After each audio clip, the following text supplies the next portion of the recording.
Pas question ezaya yo, kasi ba réponse yangai. Donc na sens wana quoi. Donc mais ça linga plaisir lelo, ndenge ba tozolanda émission noir et blanc partout dans le monde. Vraiment. Et puis ça la brancher massivement na chaîne Oyo Kinpro TV. La vérité et otika la vérité noir et blanc. Nzamba batila bino okende liboso. Chaîne Kinpro. On a monaki déjà ba fiche et puis na moni ba caméra, c'est la première fois na ndenge ba internet boy na kutama na seule émission na ba caméra ya ba jaro, c'est un plaisir makasi quoi. Les Kuni Gang, faites ça bien, parole de Kuni, abonnez-vous sur Kinpro Télévision. Baloubitalara, je suis là moi-même, noir et blanc paix, vitesse, donc faites ça bien.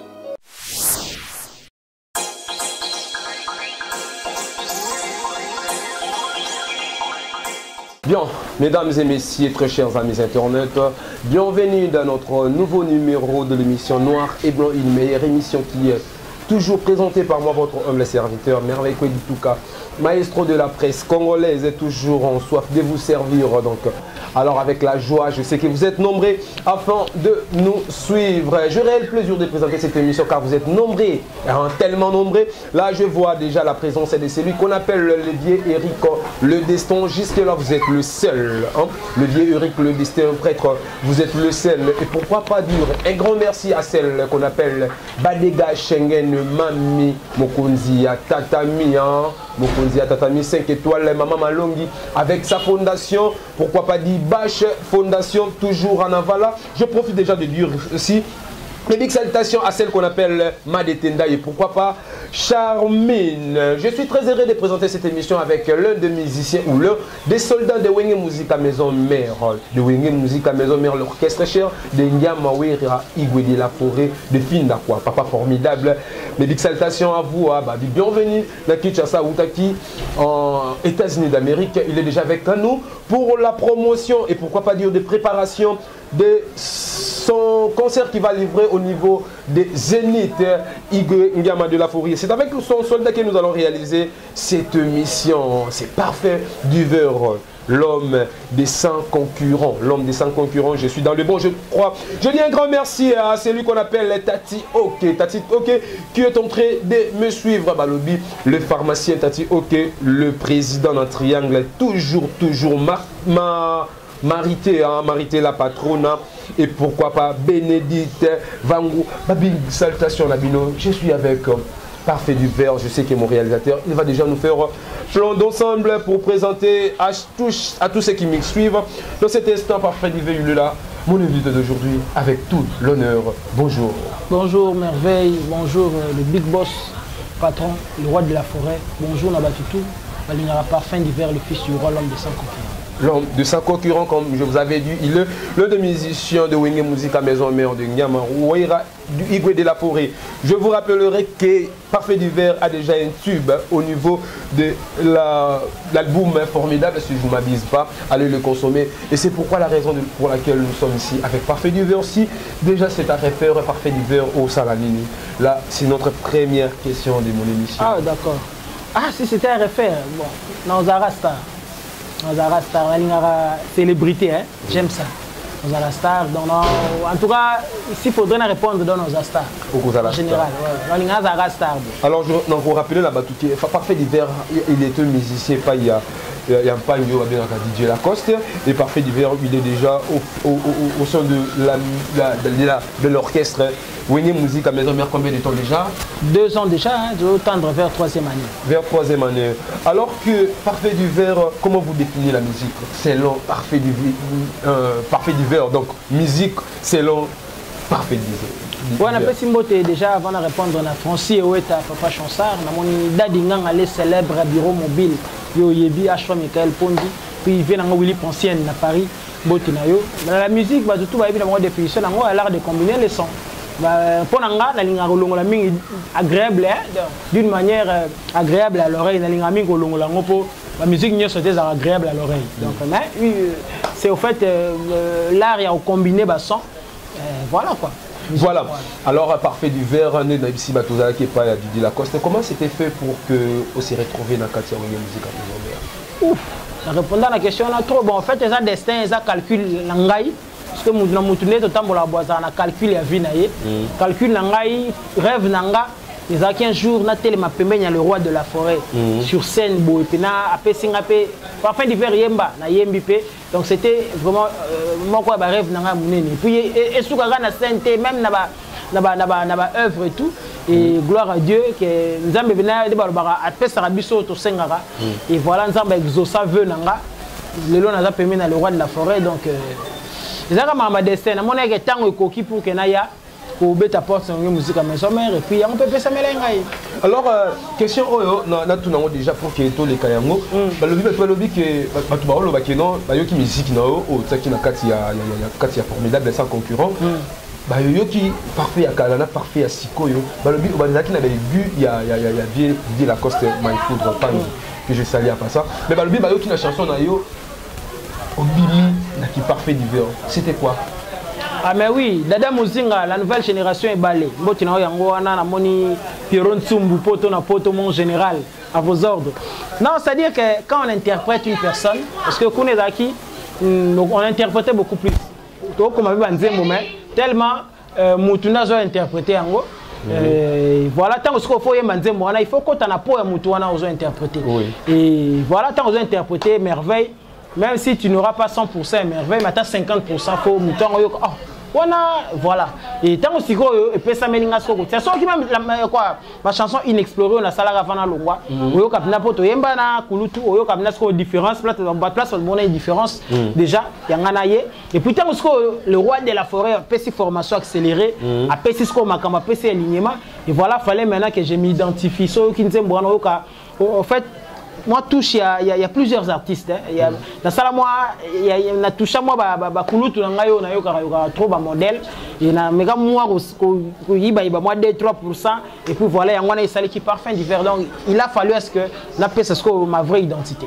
Comment était votre parcours parfait d'hiver de QT déjà et pas à la coste na Winnie Musica Maison Mère comment tu trouves ton parcours?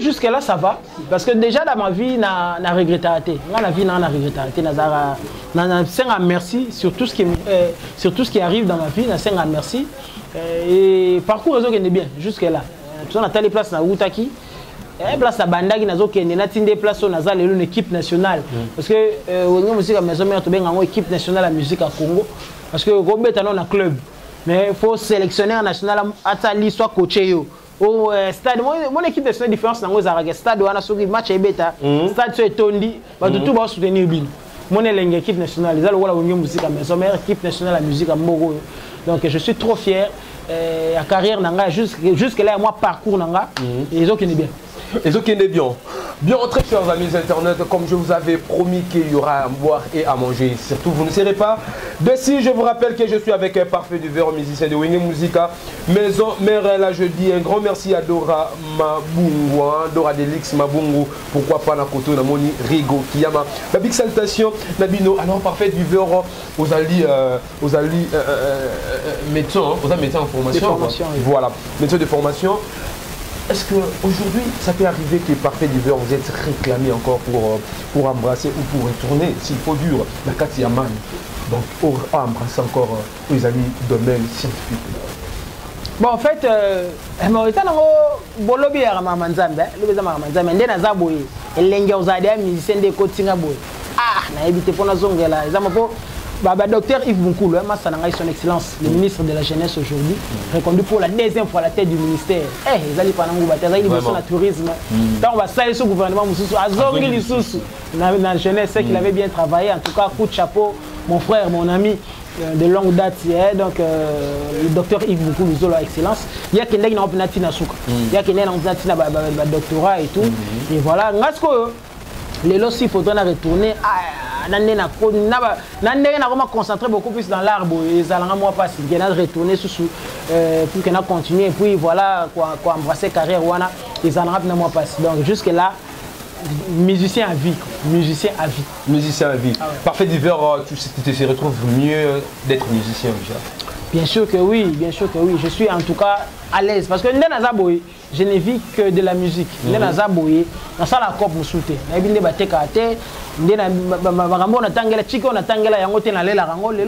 Je Donc, c'est grâce à la musique. Grâce à la musique. Et voilà, j'ai vu des sanabna, il y a un musicien à vie.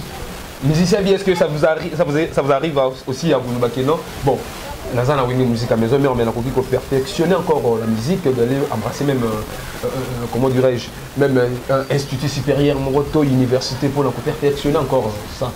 Ouais, on appelle Simbote, De Gaulle, soldat du peuple, parents français, on a Marcel de Lili, Ircel Charity Fondation, on a raté. Kocha Getumpi, 001 code.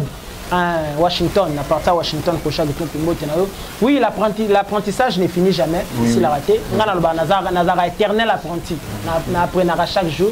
Mais bon, s'il faudrait qu'on perfectionne, on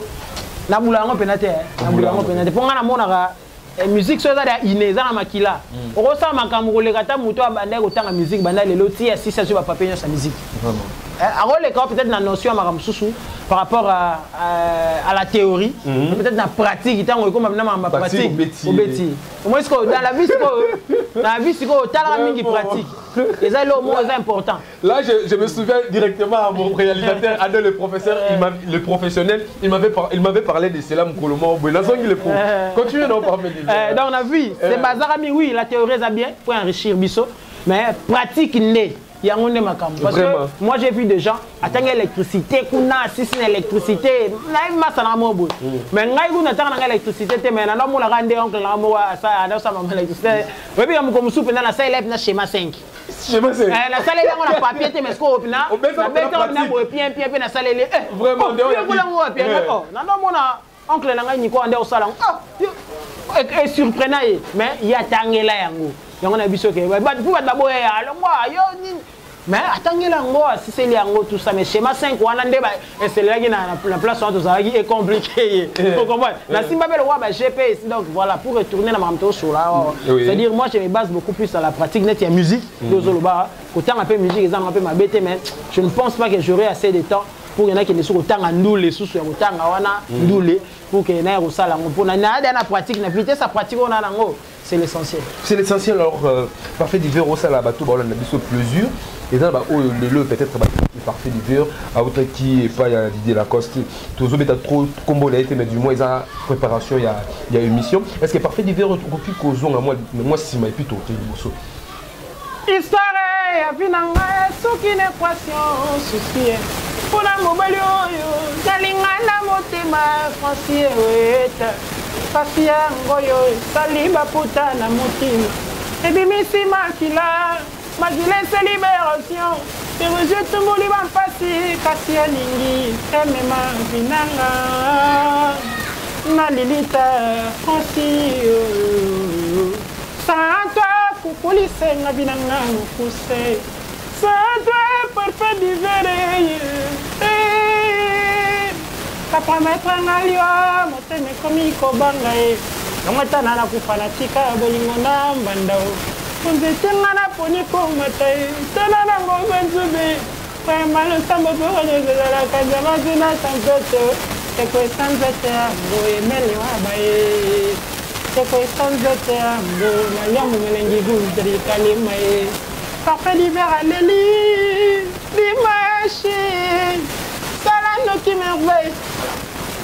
Vraiment très chers amis internautes, ça m'a fait énormément du bien. Je pense que Binope na bandaku botié Balobi Yansmine la baronne depuis France, Léna la Zaïroise et petite terre propre. Je suis avec Parfait d'hiver.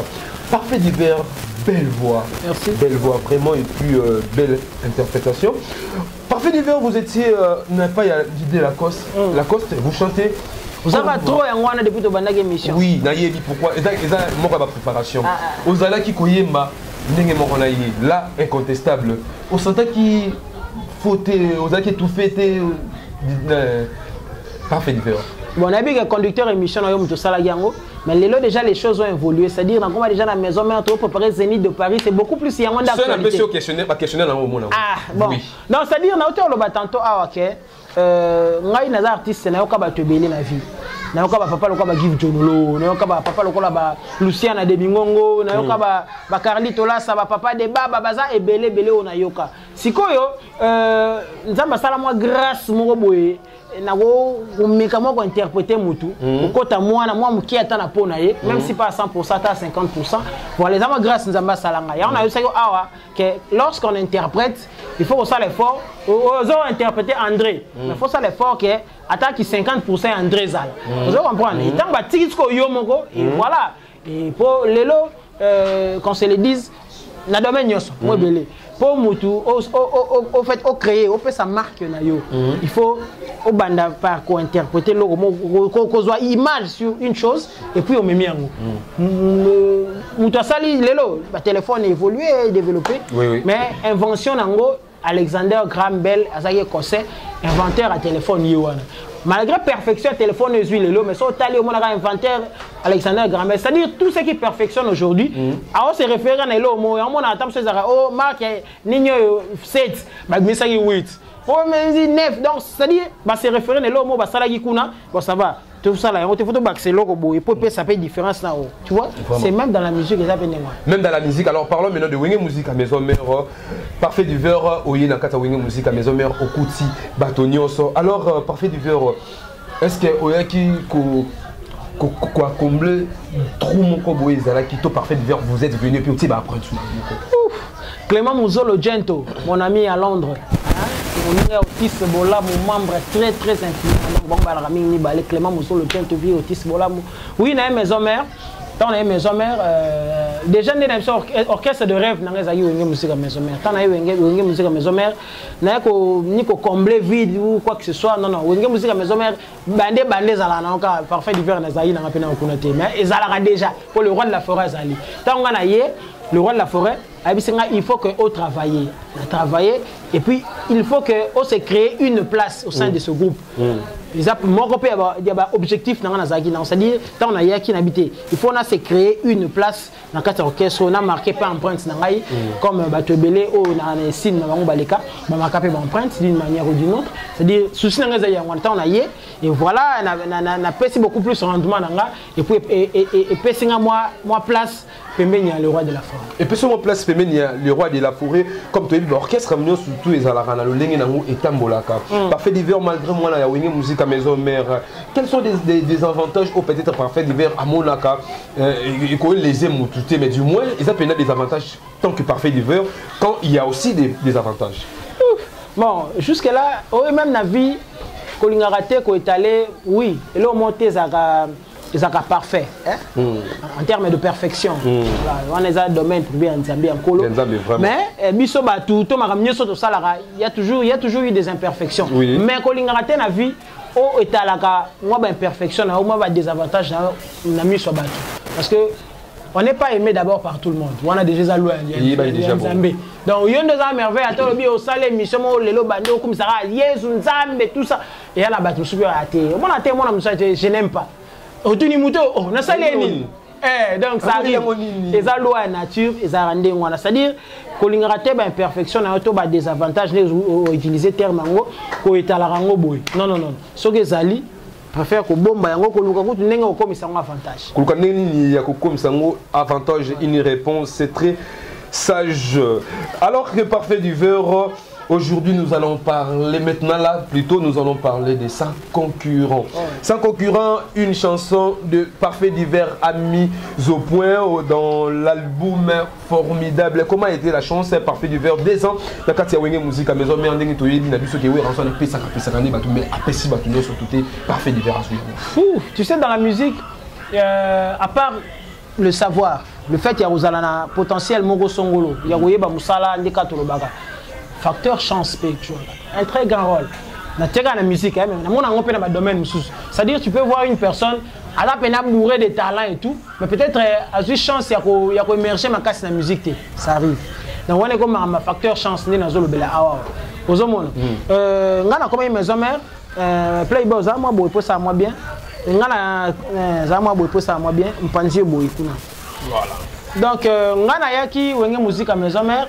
Je ne m'attendais pas que vous puissiez déjà. Quand on a eu Naomi Lobelakou, on a dit ah Nzambe, Sungangai, ma personne solo vocal à Pamba. Et puis pour nous goûter au Saga, na auto kota. 2 mois après, il va permettre Ngai Natia Nzembo na la forêt.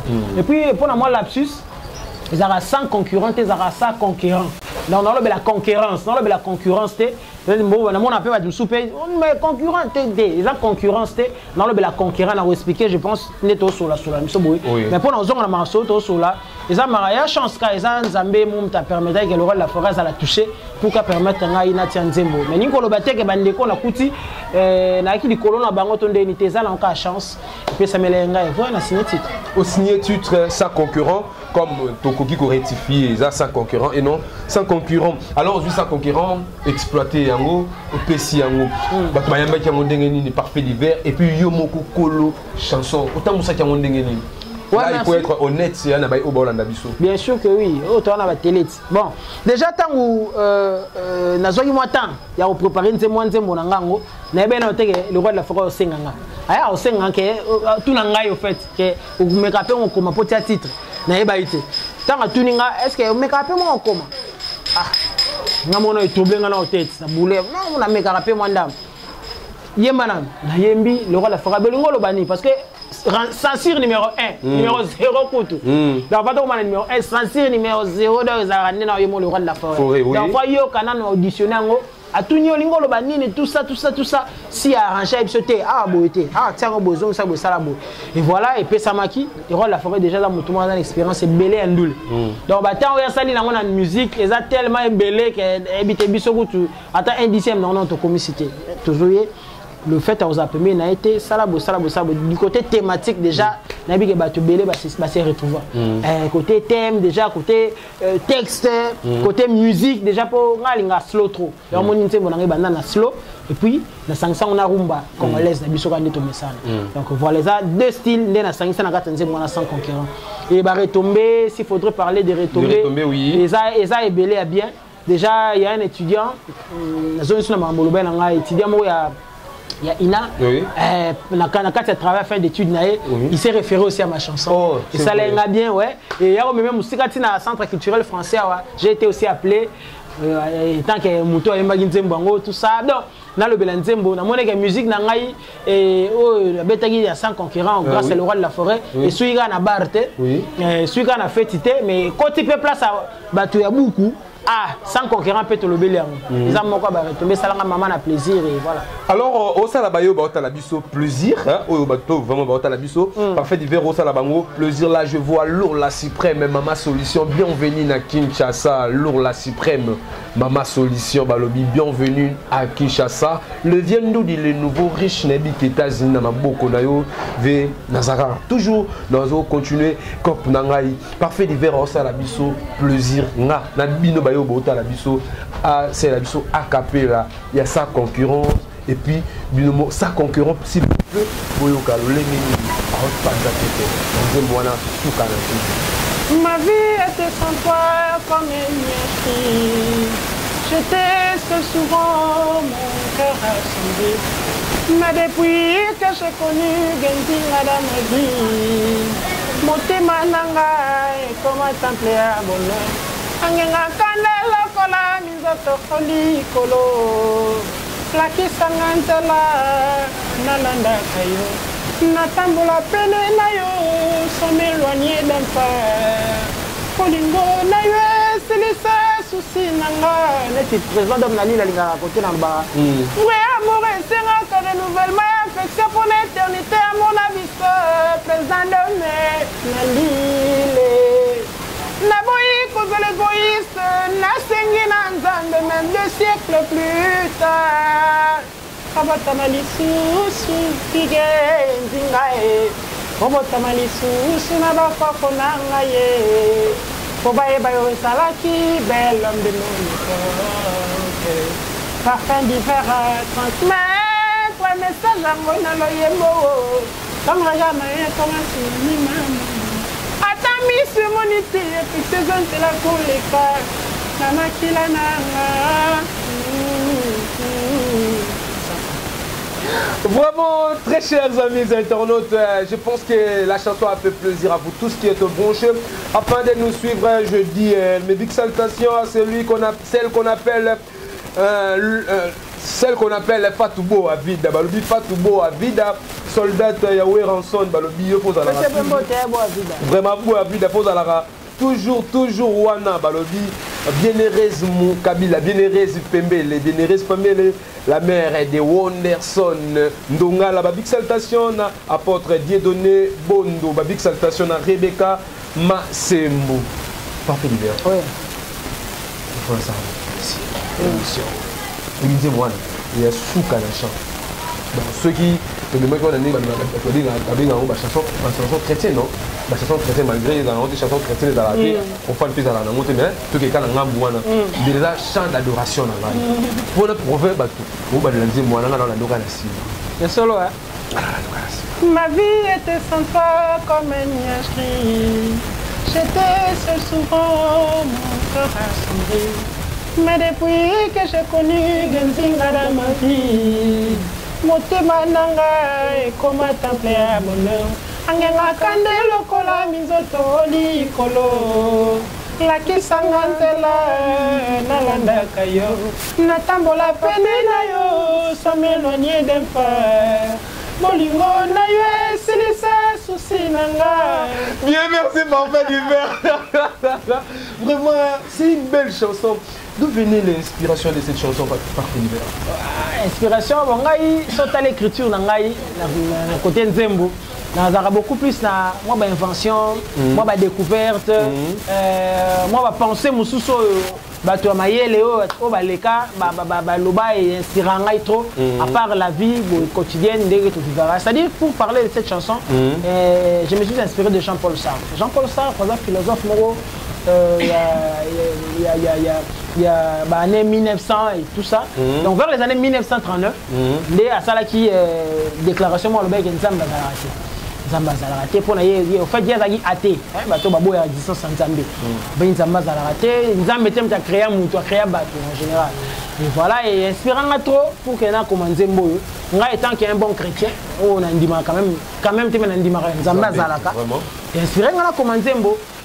Déjà sans conquérant d'abord, pourquoi? Parce que nazo yembela yembela Ugenzinga za mwana mobali babalana ya mwana na baki ya sans concurrent te poza mamba concurrence te abalana na maman Andi Molisho donc ça ne concurrence na mutu te parce que baza de couple ba vivra déjà c'est-à-dire maman Andi na mitaki na po ya mwasi na ye o le bayi ke Ugenzinga za le tenya mabele o Ugenzinga c'est la seule personne qui a réussi ça au gagner motema na ya en entièreté na tiens au gagner parce que nazo le bela mamba ya ko conquérir verbe conquérir tout le monde na conquérir tout le monde na bitumba bataille so tali film mo kala to na la merveille les na bataille merveille les conquérants Guillaume le conquérant voilà donc il ma moi bitumba lo mandenga ça dit Ugenzinga c'est la seule personne qui s'est battue pour la gagner motema na ya en entièreté moi sans conquérant et Jean-Paul Sartre interviendra na penser na par rapport à cette chanson place dans le bi na boy ko za l'égoïste na sengi na Nzambe j'ai reconnu l'existence de Dieu na sengi na Nzambe asala lisusu Ugenzinga mvandu pour que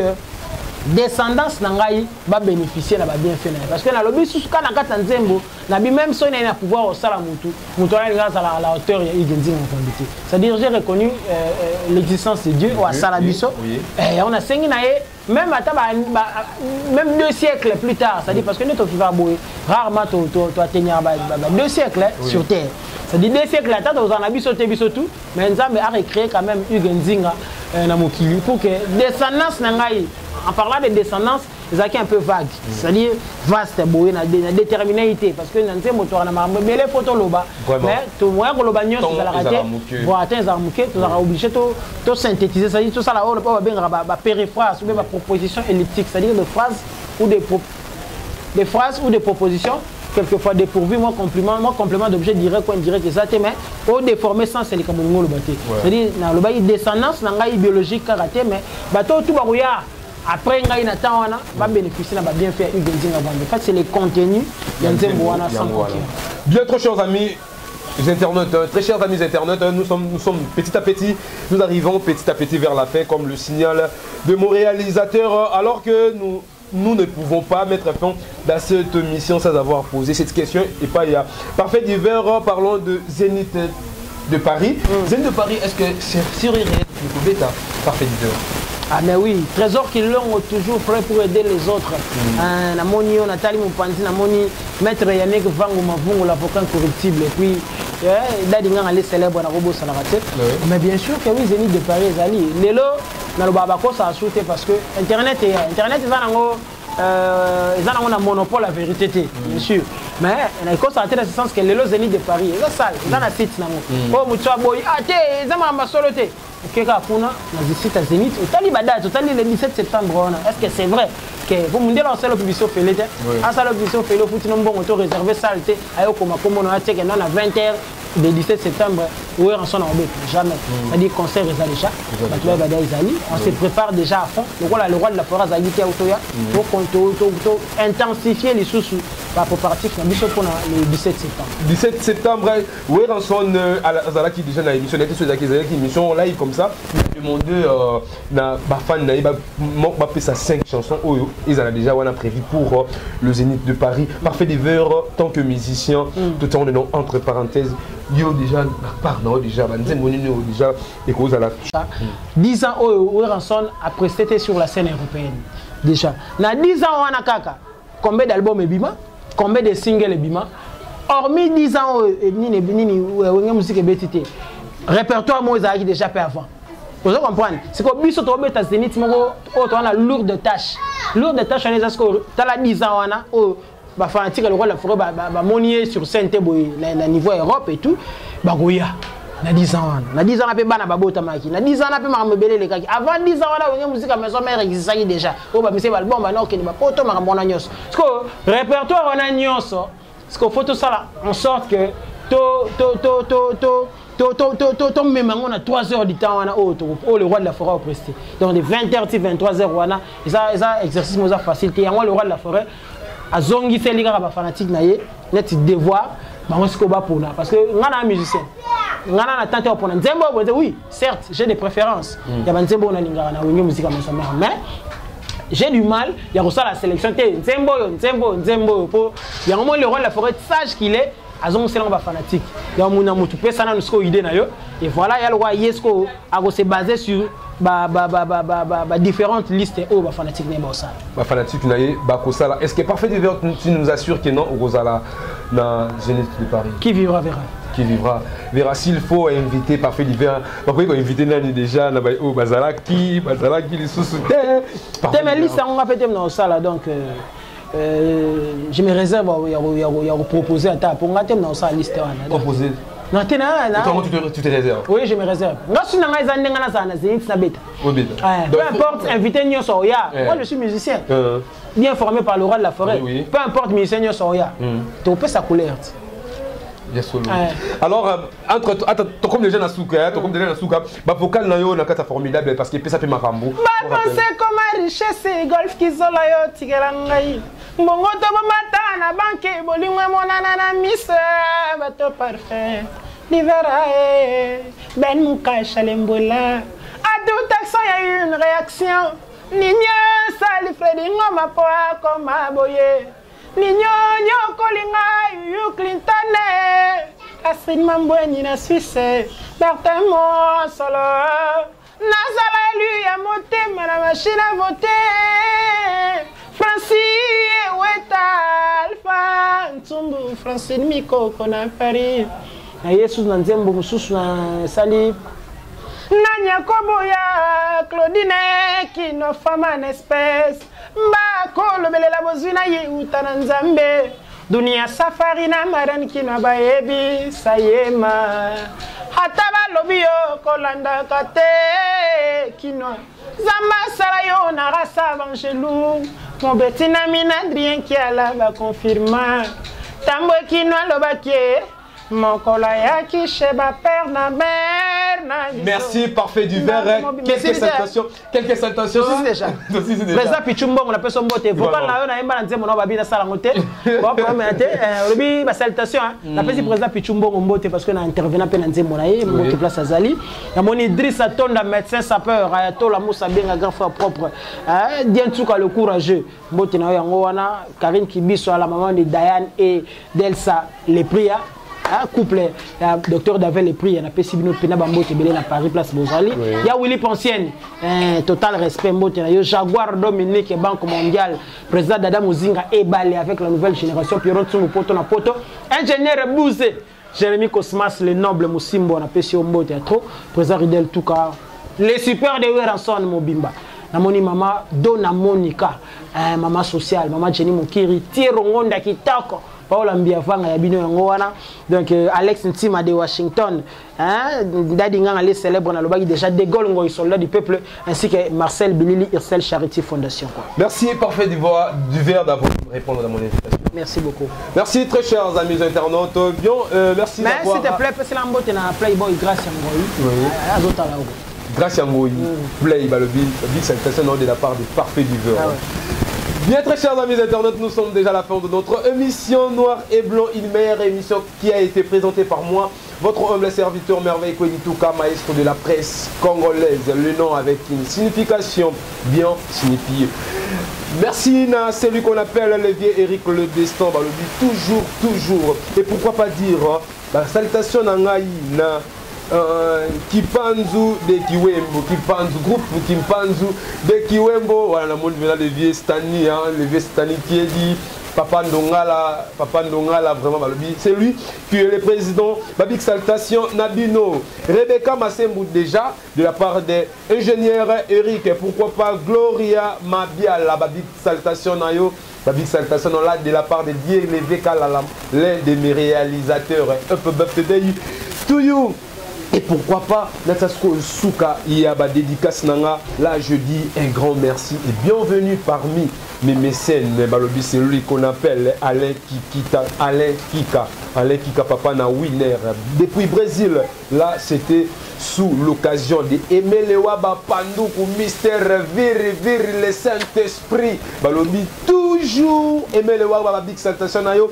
Depuis Brésil, Ngainabino, Tomonani, Balayasiman. Or, n'a coquille jamais Kota fin sans avoir remercié mon héros d'Alom, celui qu'on appelle Adolé professionnel, qui a assuré lumière, cadrage et pourquoi pas dire son, le réalisateur le plus suspect, Ado le pro. Abonnez-vous massivement à notre chaîne Film Pro Télévision et commentez les suggestions, ça nous fera énormément du bien. Nganabino, Tomonani, Mbala, Yassima, chef d'état-major Papi Kawaya.